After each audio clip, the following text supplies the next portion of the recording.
बिस्मिल्लाहिर्रहमानिर्रहीम अस्सलाम वालेकुम। पाकिस्तान में हालिया चंद सालों में किया वापस आई कंपनी, और आने के बाद पूरे पाकिस्तान में बड़ा खुशी का जश्न मनाया गया कि कंपटीशन कम हो रहा है, और कंपटीशन कम होने की वजह से प्राइसेस बढ़ गई थी।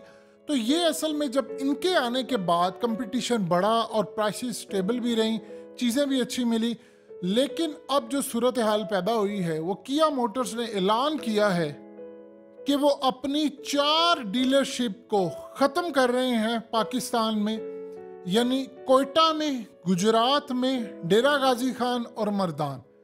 ये इतना बड़ा झटका है पाकिस्तान के लिए, इतना बड़ा झटका है जिसका आप अंदाज़ा नहीं लगा सकते। और इसके साथ जो सूरत हाल पैदा हो रही है वो उससे भी ज़्यादा भयानक है कि पाकिस्तान के अंदर अब प्रॉपर्टी की जो कीमतें हैं वो जहां मर्जी जाए, लेकिन उसका जो कारोबार है वो 70% तक खत्म हो गया है। अब हुआ यूं है कि प्रॉपर्टीज पर नए टैक्सेस की वजह से खरीदारी तकरीबन 70% कम हो गई है। अब आपको मसला क्या आ रहा है? अब अगर आपने प्रॉपर्टी खरीदनी है, बेचनी है, प्रॉपर्टी खरीदने के लिए आपको 7E फॉर्म भर के साथ देना पड़ेगा, जिसमें आपका नाम, शनाख्ती कार्ड और दीगर तमाम मालूमात पहले FBR को बताना होंगी। यानी लोगों की जाती लेन देन में अब FBR एक पार्टी होगा। पहले मालूमात दोनों पार्टियों के दरमियान होती थी और रेवेन्यू के पास होती थी, अब FBR के पास भी होंगी। यानी प्रॉपर्टी खरीदने के लिए आपको सबसे पहले ये बताना पड़ेगा कि आपका सोर्स ऑफ इनकम क्या है। यानी अब वो सूरत हाल जी उसने दिए थे, वहां से था, वहां से लिया था।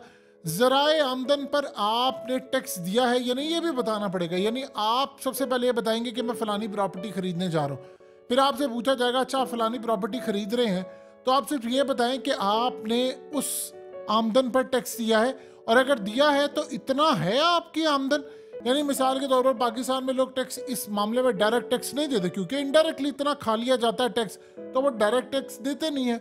अब इस सूरत हाल के अंदर आपको प्रॉपर्टी लेनी है तो आपको बताना पड़ेगा कि भाई आपने कैसे लिया, आपने किया गाड़ी ली हुई है, आपके पास ये फलाना है, सोर्स ऑफ इनकम क्या है। बहुत सारे लोग कम टैक्स देते हैं डायरेक्टली, तो वो पूछेंगे कि आपके पास उतने पैसे नहीं है तो कहाँ से आप ये प्रॉपर्टी खरीद रहे हैं। फिर उसके बाद वो कहते हैं अगर टैक्स की अदायगी नहीं की या कम की है तो जुर्माना भी आप अदा करें, और टैक्स दोनों अदा करने होंगे। यानी FBR के लिए अब रिश्वत या दीगर चीज़ों के नए मौके पैदा हो गए। अब नॉन फाइलर के लिए 4 से 6% एडवांस था, जो असल में वो बढ़ाकर 7 से 10% कर दिया गया है। प्रॉपर्टी खरीदने के 2 साल के अंदर अगर आप उसको बेचते हैं तो कैपिटल गेन टैक्स का इतलाक होगा। 2 साल के अंदर आपको वो भी एक नया टैक्स है। अब शहरों की तमाम प्रॉपर्टीज का 1 जुलाई 2023 के बाद सर्वे करवाया जाएगा। फॉर्म 7E के जरिए शहरियों को टैक्स नेट में लाया जाएगा। अब आप जरा अंदाजा कर लें कि सारी सूरत हाल में एक प्रॉपर्टी की वैल्यू होती थी FBR की, और एक होती थी उसकी रियल। मिसाल के तौर पर एक जगह पर अगर घर है कोई तकरीबन 5 करोड़, और वहां पर FBR के मुताबिक उसकी जमीन और सारी वैल्यू है कोई 1 करोड़ के करीब, तो आप उस पर टैक्स देते थे।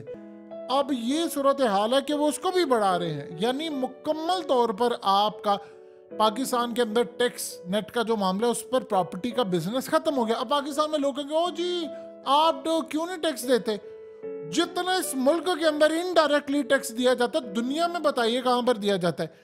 देखिए बदल आप क्या चाहते हैं, लोग जब टैक्स देते हैं तो वो बदले में क्या कहते हैं, ये जो अभी इतना से ये जितना आप IMF का कर्जा अदा करें कहां से करें, अवाम के टैक्स। अवाम अगर टैक्स नहीं देती तो IMF के कर्जे कैसे अदा करें।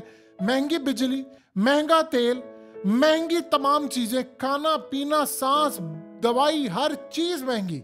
उम्रा करना है टैक्स, अयाशियां इन लोगों की जो बड़े लोग हैं उनकी अयाशियां वो टैक्स के पैसों से जा रही हैं, खुद वो कोई टैक्स नहीं देते। तो इस सूरत हाल में अगर अवाम टैक्स नहीं दे रही तो ये पूरा मुल्क का निजाम कैसे चल रहा है। आप IMF के कर्जे कैसे अदा करते हैं, सारे का सारा तो अवाम पे कर रही है। अब उस पर जरा आप अंदाजा कर लें कि क्या सूरत हाल पैदा हुई है। यानी उस पर अब ये इंतहा की हो गई है कि यहाँ पर अब गाड़ियों का जो शोरूम है वो नहीं चल पा रहा। देखिए अगर अमेरिका, कनाडा और यूरोप पाकिस्तानियों के लिए वीज़ा खोल दे तो आप यकीन कीजिए 1947 से बड़ी हिजरत यहाँ पर हो जाएगी। वो तो कुछ भी नहीं थी, सारा पाकिस्तान छोड़कर चला जाएगा। ये हमें कह रहे हैं जो फलाना। आप बताएं कि आप किस तरह लोगों को मुतमईन कर सकते हैं। अब आप बताइए जब बड़ी बड़ी किया स्टोर यानी इतना बड़ा नाम है उनकी अगर डीलरशिप कैंसिल हो रही है तो उसका मतलब है मुल्क के हालात ठीक नहीं है। मुल्क के अंदर इकोनॉमी, अब सबसे बड़ी बात यह है कि आप दुनिया को किस तरह बताएंगे कि भाई आपके मुल्क के हालात ठीक हैं, आप आकर इन्वेस्टमेंट करें। शेल कंपनी यहाँ पर अपने सब कुछ बेच रही है और इसके बाद अब किया, वो उन्होंने डीलरशिप कैंसिल कर दी। जाहिर सी बात है जब उनकी सेल नहीं होगी, पहले मामला ये था पैंडेमिक के दिनों में यहाँ पर सेल्स कम हो गई थी, जाहिर सी बात है बुकिंग का मसला था, लोगों को गाड़ियाँ लेट मिली, हमारे पास पैसे नहीं थे क्लियर करवाने के लिए रॉ मटेरियल, यानी और बहुत सारे काम थे जो हुए। लेकिन इसके बाद आप अंदाजा कर लें कि वो काम बढ़ते बढ़ते अब ये हालत हो गई है कि प्लांट्स बंद हो रहे हैं। वो कह रहे हैं जी लोग खरीद नहीं रहे, पैसा नहीं है लोगों के पास, सेल गिर गई है। जब गाड़ियों की सेल गिरी है तो निचली सतह पर आपकी वर्कशॉप से लेकर मैकेनिक, उसके टूल्स, सबकी सेल गिरी है। तो बताएं आपने करना क्या है, मुल्क चलाना कैसे है आपने। अब इस सूरत हाल में अगर जो डीलरशिप है वो अगर अपने आप को सरेंडर करें कि भाई आप जानते हैं ये अरबों रुपया लगता है इस पर, आपने अगर कोई डीलरशिप कायम करनी है, तो वो कह रहे हैं कि अब इस सूरत हाल में हमारे पास तो पैसे ही नहीं है, हम कैसे चलाएंगे, निज़ाम ही नहीं चल रहा। ये असल में जो वजह है वो पाकिस्तान के अंदर जब कंपनीज क्विट करेंगी तो नई कंपनीज नहीं आने वाली। आप पहले ओवरसीज पाकिस्तानी को कहते थे कि इन्वेस्ट करो, वो इन्वेस्ट करते थे और करेंसी स्टेबल थी। लेकिन जब वो इन्वेस्ट करते हैं और उसके बाद उनको पता चलता है कि अगर मिसाल के तौर पर किसी ने 5 करोड़ की प्रॉपर्टी ली है तो 2 साल बाद वो प्रॉपर्टी की कीमत, अभी जो हालात चल रहे हैं 2 साल से, 1 साल, 1.5 साल, 2 साल, तो वो 5 करोड़ ही है, वो बड़ी नहीं है। लेकिन वो 5 करोड़ की जो वैल्यू है वो 3 करोड़ रहेगी क्योंकि आपकी करेंसी डी वैल्यू है। यानी 1 साल पहले आप देख ले 170 का डॉलर था, 300 प्लस चला गया हुआ ओपन मार्केट के अंदर, और आपने अगर टीटी करवानी हो तो बताइए फिर इस सूरत हाल के अंदर वो 5 करोड़ उनकी, तो उन्होंने अपना पैसा भाई डॉलर्स, दिरहम में, रियाल में, या उन्होंने कैनेडियन, ऑस्ट्रेलियन डॉलर्स में, ये तमाम चीज़ें करनी है, मलेशियन रिंगिट में करना है। तो जब वो वहां पर लेकर जाएंगे पैसा तो उनको ये लगेगा कि पाकिस्तानी रुपीस के अंदर कन्वर्ट करके हमें तो कुछ बचा ही नहीं है, तो उनका उल्टा हो रहा है नुकसान। अब ये सूरत हाल हम आप चूने लगाते रहे कौम को, वो जी ये ठीक हो जाएगा, कैसे ठीक हो जाएगा आप बताइए। अगर एक गरीब को रोटी मिल रही है या मिडिल क्लास खुश है या अमीर बंदा भी खुश है, तो आपको बताने की, इश्तिहार देने की जरूरत है कि मुल्क में सब ठीक है। जब नहीं ठीक है तो यही सूरत हाल होगी। अगले कुछ अरसे के अंदर आप तैयार हैं, अपने आप को ज़हनी तौर पर तैयार करें कि सबसे बड़ा जो पाकिस्तान के अंदर मामला मुतासिर हुआ वो ये है कि प्रॉपर्टीज़ की जो सेल परचेज है वो ख़त्म होगा। लोग कहाँ पर रुक करें, दुबई में, लोग कहाँ पर जा रहे हैं, कतर में जा रहे हैं, सऊदी अरब की मार्केट बहुत अच्छी है। अब वो वहाँ पर देखते हैं कि हम वहाँ पर कोई चीज़ लेंगे तो हमें कब्जा तो नहीं कोई हमारी प्रॉपर्टी पर करेगा। तो ये जो मामला इस वक्त शुरू हुए हैं वो आप अंदाज़ा कर ले, आपके तो कंट्रोल से बाहर होते जा रहे हैं। कब तक आप दुनिया को बताते फिरेंगे कि भाई हमारे हालात ऐसे थे, हम ऐसे कर लिया, वैसे कर लिया। ये चीज़ें सारी की सारी आपके हाथ से निकलती जा रही हैं, लोग शदीद मायूस हैं। आप चाहते हैं कि लोगों के हालात बेहतर हो, आप सिर्फ एक दफ़ा कोई भी एक मुल्क हमारे लिए दरवाजे खोले ना, ज़रा यूरोप में खोले, आप देखिएगा इतनी बड़ी हिजरत होगी, लोग छोड़कर चले जाएंगे। वो कह रहे हैं कि हमें क्या चाहिए, आप ये जो अवाम इतना टैक्स देती है उसके बदले में सिक्योरिटी 0, एजुकेशन 0/0, उसके अलावा मेडिकल आपका 0/0, ट्रैफिक आपकी बदतरीन, कब्जा माफिया उरूज पर, सरकार आपको कोई फैसिलिटी देती है 0/0। तो बताइए जब ना आपकी सड़कें ठीक है, ना हेल्थ ठीक है, ना एजुकेशन ठीक है, ना सिक्योरिटी ठीक है, फूड आपका ठीक नहीं है, उसके अलावा दवाइयाँ आपकी ठीक नहीं है, इलाज आपका ठीक नहीं है, आपके मुल्क में तरक्की 0/0 है, तो कौन यहाँ पर रहना चाहेगा?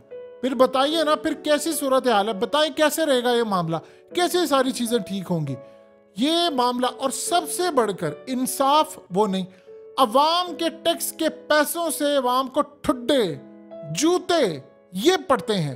यानी आप जाएं पुलिस के पास, पुलिस आपके साथ वो हशर करेगी। और पिछले जो चंद महीनों में जो इनको मिला है, जिसको पकड़ते हैं उसको एहतजाज में डाल दो, उसे किसी से बदला लेना है आप डाल दो और बेचारा भुगतता रहेगा। ये हमारी इस वक्त की सूरत हाल पैदा हुई है। और फिर हम कह रहे हैं जी हमने दुनिया पर राज करना है, हमें कोई ये नहीं कर सकता।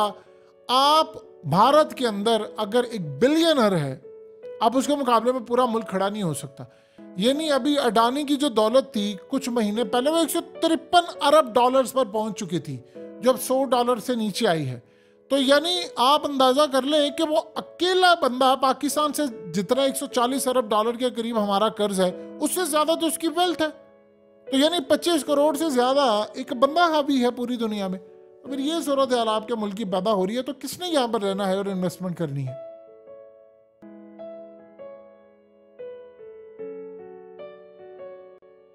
हकीकत टीवी को सब्सक्राइब करना मत भूलें, वीडियो को लाइक करें, शेयर करें और कमेंट सेक्शन में अपनी राय का इजहार ज़रूर करें।